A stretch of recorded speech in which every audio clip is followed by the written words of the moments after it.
Hey guys, All in Crypto here, and welcome back everybody for another YouTube video. This is going to be a video that's definitely going to rustle a few feathers, because what I'm going to be talking about today is Cosmos Atom, and I'm going to be bringing up some of the reasons that I think that Cosmos may eclipse Ethereum. And what I mean by eclipse Ethereum is accrue more value than it, take it over in terms of market cap.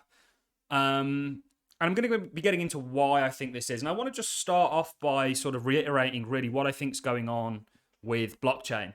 It's been my belief now for over 5 years that I think that blockchain is a technological revolution that's going to integrate itself into all of our lives in a similar way to right now we are communicating over the internet. We're doing that via a PC. You've probably driven your car to work from the motoring industry. You've probably used a telephone at some point today. You've looked at your mobile, which comes from the telecom communication. You've probably turned on a light, which comes from electricity. These are all technological revolutions that have came before us, before this one. And they've all changed our lives and actually implemented themselves into our lives in the same way that I think blockchain will moving forwards. And it's often the case with technology that the first isn't always the last. This is when the internet first came about, and you can see some of the top companies, AOL, you've got Yahoo, you've got GeoCities, MSN, Netscape. You know, many of these companies are no longer here.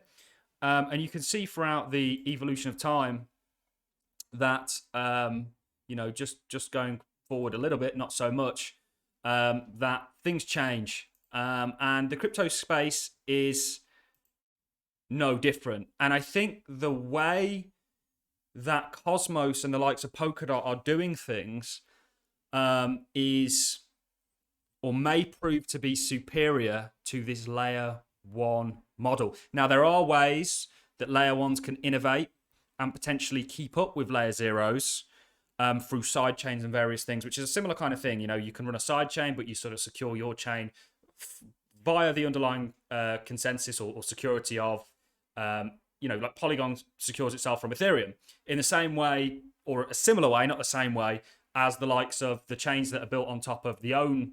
These are all layer ones essentially that are built on top of Atom, or Polkadot is a great example. They secure themselves through Cosmos or Polkadot. And there's benefits to actually building your own blockchain on these layer zeros, or I know the Cosmos guys don't really like it being called a layer zero. They kind of like to look at it as a network of independent blockchains, layer ones, which it is. But I like layer zero because it simplifies things and helps us understand, and we can sort of break down the differences between an architectural kind of layer one like Ethereum, which most people have decided to copy, and this kind of new way of doing this thing that we call blockchain, this kind of layer zero approach to things, which I think actually has a lot of benefits. And if I was Wells Fargo or JP Morgan or Barclays or McDonald's or one of these big companies, it would make more sense for me to not build a dApp and rather my own layer one blockchain that can compete with what you'd potentially build a dApp on top of, and do it that way. And I think this layer zero approach is really going to win. And I think one of the main reasons, and we've spoke about this, we've been doing quite a lot of Cosmos content recently. One of the main reasons that I think Cosmos and Polkadot are going to do very well is because inherently by design, or these mechanisms, for example, on Cosmos, it's IBC, on Polkadot, it's XCM. We spoke about how huge these are. These layer ones can connect with one another and interoperate through these messaging services. Whereas with layer ones that are just layer ones, that aren't built on top of layer zeros, you've got this real issue. They've kind of got, I believe Gavin Wood described it as a wall garden around them, where the only way you can kind of link onto other chains is through bridges. And bridges, we're probably in the billions of dollars in terms of bridges and how much has been hacked. So I really do think that actually moving forwards, going back to this, looking at these companies and how things change over time, and you can see here, all the originals are essentially no longer present going back. If we just go back to this is the current cryptocurrency market cap, but I'll pull up a historical snapshot. I think I've got it here actually of 2017's bull market. You can see Bitcoin was first, XRP, Ethereum, so they've still done very well with this sort of first mover advantage. Bitcoin Cash no longer up there. Litecoin, IOTA, NEM, Dash, Stellar, Monero, EOS. These blockchains are still around, just like these companies that kicked off the internet. And it actually took a while for AOL to get knocked off its top spot by Yahoo. It took nearly 4 years, but eventually it did, and that's because a different approach is taken to tackling the area that this technology is trying to do. And I think that actually Atom's way of tackling things may prove to be a superior one, and this layer zero concept may be a real winner. And actually, when we had the Luna fiasco for crypto, this happened. Probably drawn all over this chart. Back here, guys, back in sort of April, we actually shorted Luna, by the way, one of my proudest moments. But it was technically, I didn't know that the peg was going to destabilize, and then just sort of rode it. But when we had the Luna fiasco, I really looked into Luna, and then I found out that Luna was built on top of Atom. Now, Luna accrued $44 billion in market cap. And it's still on Atom, by the way. Let me see if I can find it on here for you. Luna. Where is it? So Terra, still built on top of Atom. But you now have all these other layer ones that I think are going to do very, very well. And they're going to do well because they can all work together through IBC. I actually do have a project coming on the show who's porting IBC over to Polkadot. So these two ecosystems will be able to join forces essentially through this trustless kind of bridging that IBC brings to the table. It's not really bridging, it's more messaging. And I think the way that Layer Zeros have done things is just phenomenal. And going back to the point that I made at the start of the video, when you look at technology, it evolves. So I don't actually believe that Bitcoin will be the winner. I think Bitcoin poses the biggest threat to sort of traditional banking, and traditional banking is looking to merge with the crypto space, but we've seen them really term crypto as DLT, distributed ledger technology. So they're really focused on the tech, and the reason that Christine Lagarde said that she was doing this was to move away from this idea of Bitcoin. And I think that Bitcoin is going to continue to lose market share over time. And I think what you're going to find, for me, the value proposition of a blockchain, just like any technological revolution, is the people that use it. So Metcalfe's law, and then the social network effect that it gains at a certain level. I think Facebook, why was that one of the biggest companies? Because people use it. This is often a debate I have with my TradFi friends who will sort of look down on me being in crypto and say, yeah, but intrinsically there's nothing backing it, and this, that, and the other. And I'll say, well, it's no different to anything else. No different to Amazon. If people didn't use Amazon, it wouldn't be valuable. Facebook, anything at the end of the day. So when you're talking about intrinsic value, you should certainly not throw stones if you live in a glass house, is one thing that I often say to them. But it's the users. And actually, I think that the way that Cosmos have done things with being the sort of base for people, it's kind of like a microcosm of the crypto space at large. So you've got crypto right now with all these different layer ones and NFT projects or meme coins and stable coins and stuff like that. As a whole, that's got a $1 trillion market cap. Well, Cosmos is essentially a microcosm of that. It can facilitate that, but with a lot of the back end problems taken care of. Essentially, it also, whereas one problem that the crypto space has at the moment is it's kind of lots of these layer ones and other projects are in walled gardens. They may be able to communicate within their own layer one ecosystem, but they can't communicate necessarily with the ones. Well, Cosmos has come up with a way to essentially, through the IBC, of solving this. And it doesn't just apply to layer ones that are built on top of Cosmos. It applies to essentially any chain that onboards IBC or has an IBC connection. So this, for me, is absolutely huge. And I think that this way of doing things will eclipse Ethereum. Ethereum has that first mover advantage, but so did AOL. So did Yahoo. And then you find that, other models work better and again, more users and sort of market cap and market share. And Ethereum currently has, in terms of its DeFi ecosystem, $27 billion. I don't think it's going to be that long. And don't get me wrong, Cosmos is quite a way off. This is the IBC volume, but let's take a look at Yeah, we'll keep it on IBC volume.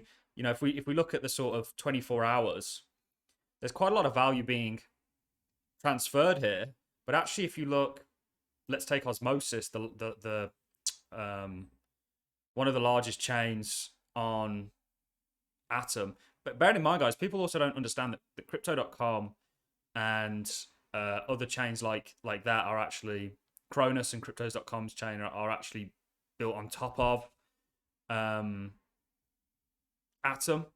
So essentially, you've got Atom as the token. You've got Osmosis here at nearly 500 million. I swear crypto.com was actually above here, but maybe not. Maybe it's fallen right from grace. Could be the case. You've still got Terra Classic at 1 billion. You know, I'm not a fan of Terra, by the way, so please don't think that's a shill in any way, shape, or form. But you've essentially got billions and billions, and certainly when the bull market comes back, you'll have, who knows, one day trillions of dollars that will be secured via Atom and the Atom token. And if I'm not sure where crypto.com's coin actually is, by the way, guys. I wouldn't imagine it's got smashed this much. Maybe I've gone completely past it. But essentially, you know, you've got billions and billions of dollars that are secured via Atom. And there's a vested interest. I know there are some critiques with Atom as a token, as an investment, because it doesn't have a capped supply. It's quite inflationary. But that only really matters if there's not the demand to absorb that inflation. And I think the demand you're going to get for Atom is going to be colossal. You know, you can see it's at $3.5 trillion. Guys, I can see this getting into the 300s of trillions. You know, Ethereum got to 300s of billions, not trillions, sorry. Ethereum got to, you know, nearly 500,000, I believe, half a trillion, just to check that out at one point. In fact, it may have even been slightly over. There's nothing stopping Atom from doing a similar thing if the way that they've chosen to do blockchain, yeah, over 500 million. Sorry, over 500 billion. Guys, and this was speculative mania. This wasn't real adoption and institutional backing. That's all still to come. Is there a reason that Atom couldn't get to that 500 billion? Not saying tomorrow, you know, a week, a month. I'm saying 5, 10, 15, you know, 20 years down the line. Is that potentially the case? And I think it could indeed be so. And that would put Atom's price in the thousands of dollars. And I do think that's a real, potentially a future that we're moving towards, because I just see so many unique properties that Cosmos possesses that actually it trumps in many ways the kind of architectural layer one type, you know. And I like why I like calling them layer zeros is because you have this kind of progression of blockchains, these kind of generations, Bitcoin being first generation, the grandpa, then you have Ethereum being the second generation. You could argue it's moved to the third generation with these new proof of stake. Third generations that looked at Ethereum in the same way Ethereum looked at Bitcoin and went, let's take this blockchain technology and improve on it and add smart contracts. It's the revolutionary feature. So we owe them both a lot. And then they said, okay, well, let's take proof of work and change it to proof of stake, which makes it far more efficient. We know it's more efficient because although there are some people that would argue with that, because efficient in terms of scalability. Let me make that point very clear. Because Ethereum then chose to do so and kind of become a third generation. You almost have this fourth generation with these layer zeros. And it's certainly something that I'm super, super excited about. And actually giving this sort of forecast going 5, 10, 15 years down the line, I actually think Atom stands a good chance of taking over Ethereum. If it wasn't for the institutional backing that Ethereum had, which, by the way, guys, institutions can swap who they choose to back, then you'll actually find that, you know, if they all of a sudden switch on to Atom and go, okay, well, we want to build on Atom, we want to use Atom for these reasons, then that switch will take place. And I think there are quite a few reasons why potentially this could be the case. I don't even think Atom was anywhere near. I don't even think it was in the top 100. And this is just, again, going back to this. Technology evolves, and often the first isn't necessarily the last. So that's really all I've got for you guys. Just a little bit of forecasting as an investor. You know, ultimately, first and foremost, I'm an enthusiast in regards to blockchain technology. But as an investor, Atom's a token that I'm in for the long haul, as I see it doing very well. And like I say, even if it doesn't eclipse Ethereum, I think it stands a good chance of getting to where Ethereum got to last cycle when that institutional adoption really comes in. It doesn't even have to go that far at the end of the day, guys. It could get to half of what Ethereum did. It could get to Ethereum where Ethereum is now in this bear market, you know, or are we out the bear market? That's a real debate going on at the moment.